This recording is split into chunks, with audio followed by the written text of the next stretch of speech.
द्वारका नगरी, जिसे द्वारकापुरी या कुशस्थली के नाम से भी जाना जाता है, हिंदू धर्म की सबसे पवित्र और रहस्यमयी नगरी है।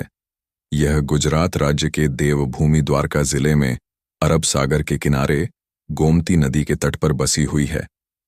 पौराणिक कथाओं के अनुसार यह भगवान श्री कृष्ण की कर्मभूमि थी, जहां उन्होंने अपना राज्य स्थापित किया और यदुवंश की रक्षा की। महाभारत, भागवत पुराण और स्कंद पुराण जैसे ग्रंथों में द्वारका का विस्तृत वर्णन मिलता है, जहां इसे एक स्वर्गलोक जैसी नगरी बताया गया है। यह 4 धामों में से एक और सप्तपुरी, 7 पवित्र नगरी में शामिल है, जो मोक्ष प्राप्ति का द्वार मानी जाती है। आज भी द्वारका तीर्थयात्रियों का प्रमुख केंद्र है, लेकिन इसका असली आकर्षण समुद्र की गहराइयों में छिपे उसके अवशेष हैं, जो पुरातात्विक खोजों से सिद्ध हो चुके हैं। द्वारका का नाम संस्कृत शब्द द्वार से आया है, जिसका अर्थ द्वार या प्रवेश द्वार है, और यह नगरी कई द्वारों वाली किलेबंदी के लिए प्रसिद्ध थी। इस निबंध में हम द्वारका नगरी के इतिहास, पौराणिक कथा, वर्णन, महत्व और वैज्ञानिक रहस्यों पर विस्तार से चर्चा करेंगे। द्वारका की कहानी द्वापर युग से जुड़ी है, जब भगवान विष्णु के 8वें अवतार श्री कृष्ण ने अधर्म का नाश करने के लिए अवतार लिया।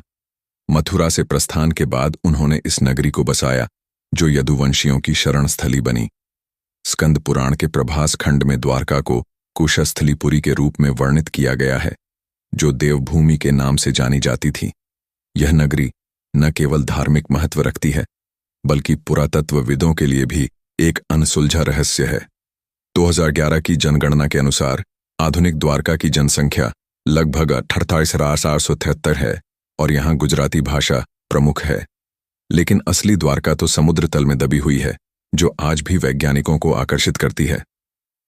द्वारका नगरी का पौराणिक इतिहास। द्वारका नगरी की स्थापना की कथा महाभारत और भागवत पुराण से जुड़ी है।